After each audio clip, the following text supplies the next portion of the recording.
ನಮಸ್ಕಾರ big boss. ನಾವು ನಮಗೆ ಗೊತ್ತಾಯ್ತು ಸೆಲೆಕ್ಷನ್ ಇದೆ ಅಂತ. ನೀವು ಎಲಿಜಿಬಲ್ ಕ್ಯಾಂಡಿಡೇಟ್ ಅಂತ ಗೊತ್ತಾಯ್ತು, ಅದಕ್ಕೆ ವಿಡಿಯೋ ಮಾಡ್ತಾ ಇದ್ದೀನಿ.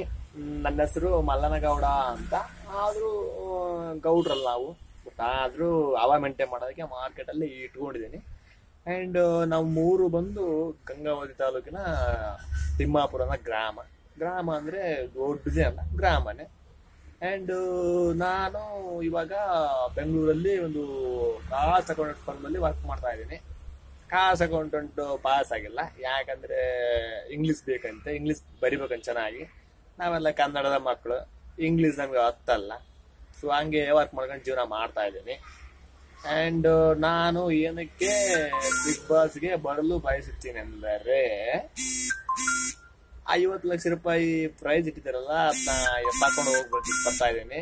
ಅಂಡ್ ಮನೆಯಲ್ಲಿ ಕುಂತ್ರೆ ಖಾಲಿ, ಕೆಲ್ಸಕ್ಕೆ ಹೋದ್ರೆ ಒಂದ್ 8-9 ಸಾವಿರ ರೂಪಾಯಿ ಸ್ಯಾಲ್ರಿ ಎಲ್ಲ ಆಗುತ್ತಾರೆ ಈ ಜೀವನದಲ್ಲಿ. ಅದಕ್ಕೆ ಎತ್ತಾಕೊಂಡು ಹೋಗೋಣ ಅಂತ ಪ್ಲಾನ್ ಮಾಡಿದೀನಿ. ನೀವು ಸೆಲೆಕ್ಟ್ ಮಾಡಿದ್ರೆ ಪಕ್ಕ, ಇನ್ನೇನಲ್ಲಿ ಪೆಂಡಿಂಗ್ ಏನು ಇಲ್ಲ, ಎತ್ತಾಕೊಂಡು ಹೋಗ್ತಾ ಇರೋದೆ.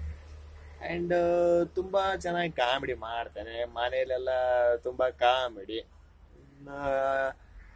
ಏನಕ್ಕೆ ಭಿನ್ನ ಹೆಂಗ್ ತೋರ್ಸ್ಕೊಂತೀವಿ ಅಂದ್ರೆ, ನಾನು ಮುಖ ನೋಡಿದ್ರೆ ಗೊತ್ತಾಗುತ್ತೆ.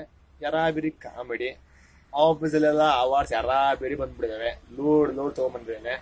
And full jovial comedy piece ಅಂತ ಎಲ್ರು ಕರೀತಾರೆ, ನೋಡಿದ್ರೆ ಗೊತ್ತಾಗುತ್ತೆ. ಮಗ ಒಂಥರ ಇದೆ, ಬಟ್ ಏನೋ ಜೀವನ ಮಾಡೋಣ. ಭಿನ್ನ ಅಂದ್ರೆ ಮತ್ತೆ ಡಿಫ್ರೆಂಟ್ ಆಗಿ ಹೇಳ್ಬೇಕಂದ್ರೆ, ರೀಸೆಂಟ್ ಆಗಿ ನಾನು ಟ್ರಂಪ್ ಜೋಡಿ ಟೀ ಕುಡಿಯಕ್ ಹೋಗಿದ್ದೆ. ಅಂಡ್ ಮೊನ್ನೆ ಮೋದಿ ಫೋನ್ ಮಾಡಿ ಸಾಕಾಗಿ ಫೋನ್ ಪಿಕ್ ಮಾಡಿದೆ, ಡಿನ್ನರ್ಗೆ ಹೋಗಿ ಬಂದೆ. ರೀಸೆಂಟ್ ಆಗಿ ಆಸ್ಕರ್ ಅವ್ರು ಕೂಡ ಬಂತು, ಎತ್ಕೊಂಡ್ಬರೋಕೆ 2 ಲಾರಿ ಕಳಿಸಿದ್ದೆ. ಅಂಡ್ ಅದನ್ನ ತಗೊಂಡ್ಬಂದು ನಮ್ ಗೋಡನಲ್ಲಿ ಇಟ್ಟಿದ್ದೀನಿ.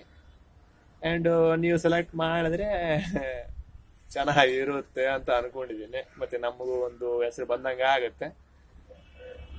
ನೋಡೋಣ, ನಮ್ಮ ವಿಡಿಯೋ ನೋಡಿ ನಿಮ್ಗೆ ಇಷ್ಟ ಆದ್ರೆ ಮತ್ತೆ ಚಾನಲ್ ಸೆಲೆಕ್ಟ್ ಮಾಡಿ, ನೆಕ್ಸ್ಟ್ ಸ್ಟೇಜಿಗೆ ಬರ್ತೀನಿ. ನಿಮಗೂ ಗೊತ್ತಾಗುತ್ತೆ ನನ್ನ ಟ್ಯಾಲೆಂಟ್ ಏನು ಅಂತ.